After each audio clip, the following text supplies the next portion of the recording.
Mga kabalik, mga ka-mindshift, quick reality check muna tayo. Kapag may usok, may apoy.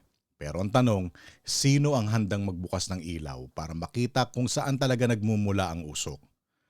May lumalabas na tinatawag na Cabral Files na inuugnay sa usaping DPWH allocations at allegations ng budget insertions. May claims na may dokumentong nakuha at ipinakita bilang patunay ng mga listahan at galawan sa pondo. Linawin natin, hindi tayo nandito para maghusga agad kung sino ang tama. Ang ginagawa natin ngayon ay fact check, mindset at process check. Kasi kapag pera ng bayan ang usapan, hindi pwedeng chismis lang at hindi pwedeng denial lang. Ngayon, bakit nga ba challenge ang unang sagot ng gobyerno sa ganitong issue? Bakit parang patunayan mo muna? Alam nyo, sa legal at investigative lens, may isang salitang hindi pwedeng kalaktawan: authentication. Kapag ang dokumento ay wala sa official custody o hindi malinaw ang pinanggalingan, automatic na tanong yan: legit ba ang source? Buo ba ang file? Edited ba? May chain of custody ba? May audit trail ba? So oo, may legal reason kung bakit nagiging prove it ang unang linya ng gobyerno. Pero dito papasok ang leadership test. Ang tunay na leadership response, hindi lang patunayan mo, dapat sabayan ng sige, i-verify natin gamit ang official records at ipakita natin sa publiko ang proseso. At ang tunay na leadership response, hindi lang patunayan mo. Dapat sabayan ng sige, i-verify natin gamit ang official records at ipapakita natin sa publiko ang proseso. Kasi kung ang public concern ay malaki, dalawang bagay ang kailangan: verification para malaman ang totoo at transparency para mawala ang duda.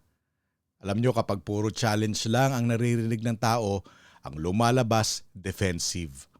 At kapag defensive ang dating, ang susunod na iisipin ng publiko may tinatago. Optics problem yan at hindi mo yan masusolusyonan sa press statement lang. Kung seryoso ang gobyerno sa paglilinis, simple ang standard. Dapat may malinaw na sagot sa ganitong tanong. Ano ang official record na katapat ng lumalabas na listahan?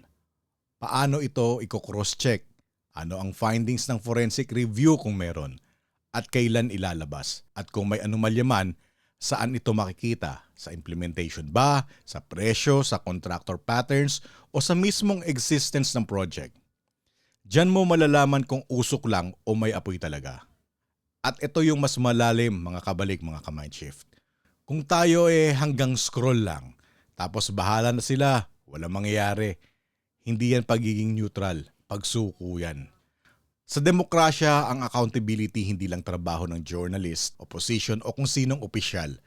Trabaho nating lahat. At oo, kailangan nating makialam. Hindi pwedeng wag na, wala naman akong magagawa.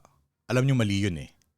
Kailangan bawat Pilipino humihingi ng accountability, humihingi ng ebidensya, humihingi ng linaw at kumpletong paliwanag. Kasi kung walang nagtatanong, walang nagfa-fact check at walang nagde-demand ng transparency, mas madaling lumusot ang kahit anong abuso. Hindi pwedeng tahimik lang, dahil kung tahimik tayo, hindi gagalaw ang sistema.